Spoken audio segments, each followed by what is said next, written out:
niba ufite umwana cyangwa se ukaba utamufite ari guteganya kuzabyara, ni iki kintu cy'ingenzi utekereza ko umwana yagakwiye gukura azi kandi agiha agaciro avuga ati ikintu kizangeza ahantu hakomeye mu buzima? Hari ibintu byinshi cyane, umuntu agomba gukura azi mu bumenyi ndetse n'ibintu ashoboye gukora. Kimwe mu bintu ntekereza ko ari ingenzi cyane ni ukumenya ko atagomba gukorera ibintu byose ku buntu cyangwa se ngo atange ibintu ku buntu gutyo gusa. Noneho ikindi ni ukumenya agaciro k'ubushobozi bwe n'abantu muri iruhande.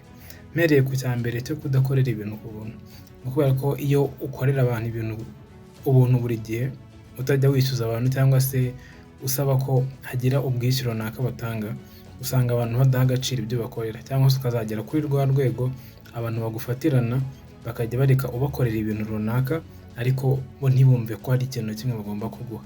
Ntabwo ari ngombwa ngo buri gihe waka amafaranga gusa, ushobora kwaka n'ikindi kintu ukeneye muri ako kanya, cyangwa se ukabifata nka favor ukoreye umuntu ariko favor ashobora kuzakwishyura. Noneho icya kabiri navuze kumenya ubushobozi bwawe. Usanga kenshi dufite ubushobozi cyangwa se tuzi gukora ibintu runaka, dufite ubumenyi runaka, ariko ugasanga ntabwo turi kubukoresha, ahubwo dutegereje ko hari umuntu uza akaduhereza icyo, ugasanga ntabwo dutekereza ese ubu bushobozi mfite ni iki kintu nabubyazamo, ni iki kintu nabukoresha, nihe hantu bwakora nyine. Ukajya utegereza ko abantu bakubwira icyo gukora cyangwa se ko haza undi muntu akakubwira icyo gukora. Ikindi ku abantu baturi iruhande, usanga hari ukuntu bajya bavuga ngo ubuze umuntu runaka nawaza undi muntu.